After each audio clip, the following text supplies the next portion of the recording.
নমস্কার, পাঁচমিশালিতে আপনাদের স্বাগত জানাই। আজ আমি রান্না করেছি চিংড়ি মাছের দো পেঁয়াজা। চলুন দেখি প্রণালীটা দেখে নিই কিভাবে চিংড়ি মাছের দো পেঁয়াজাটা রান্না করেছি। প্রথমে কড়াইতে ডুম করে আলু কেটে একটু কড়া করে ভেজে নিয়েছি। ভেজে নিয়ে আলুটা তুলে রাখলাম। তার মধ্যে একটুখানি কড়াইতে তেল দিয়ে গরম মসলা ফোড়ন, এখানে আমি এলাচ আর দারচিনি ফোড়ন দিয়েছি। তারপরে দিলাম একটু পেঁয়াজ কুচি। এখানে একটু পেঁয়াজের পরিমাণটা একটু বেশি লাগবে, যেহেতু চিংড়ি মাছের দো পেঁয়াজা, এজন্য পেঁয়াজটা একটু বেশি লাগবে। পেঁয়াজটা লাল লাল করে ভেজে নিচ্ছি আমি। আর এই ফাঁকে অন্য আরেকটা কড়াইতে আমি চিংড়ি মাছগুলো একটু ভেজে নিচ্ছি। বেশি কড়া করে ভাজবো না, কারণ কড়া করে ভাজলে চিংড়ি মাছগুলো শক্ত শক্ত হয়ে যায়। এজন্য খুব হালকা করে ভেজে নেব। হালকা লাল হয়ে গেলে চিংড়ি মাছগুলো তুলে নেব। এদিকে আমার পেঁয়াজটাও প্রায় লাল হয়ে এসছে। এখন আমি এর মধ্যে যে ভাজা আলুটা রেখেছিলাম সেটা দিয়ে দিচ্ছি। একটু নাড়াচাড়া করে নিচ্ছি।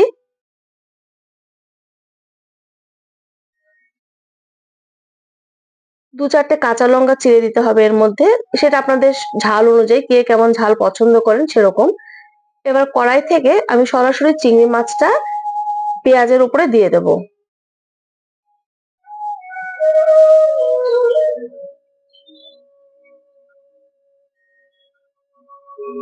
নেড়ে চেড়ে নেব। চিংড়ি মাছের যে ঝোলটা বেরোবে, মানে স্টকটা যে বেরোবে, সেটা ফেলে দেব না, সেটা কিন্তু রেখে দেব, এটা পরে কাজে লাগবে। আমি এখানে দু চারটে টমেটো দিয়েছি কুচি করে। ৩টে টমেটো দিয়েছি আমি এখানে। ভালো করে নাড়াচাড়া করে নিতে হবে। তারপরে একটু লবণ, একটু জিরে, হলুদ, সামান্য একটু জিরের গুঁড়ো দিতে হবে। ভালো করে নাড়াচাড়া করে ঢেকে দিতে হবে, যাতে ঢাকনাতে আস্তে আস্তে সেদ্ধ হয়ে যায় জিনিসটা ভালো মতন। ঢাকনা তুলে এই একটু সামান্য আমি একটু চিনি দিয়েছি এখানে।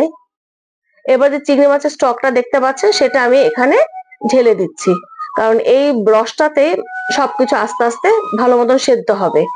এবার আমি ঢাকনা দিয়ে আঁচটা একদম সিমে করে রেখে কিছুক্ষণ জন্য রেখে দিলাম। এই ফাঁকে একটু পার্শে মাছ এনেছিল বাজার থেকে, আমি মাছটা কেটে ধুয়ে আমি নিয়ে আসছি। এটা ততক্ষণ হতে থাকুক। আমার মাছটা ধোয়া হয়ে গেছে।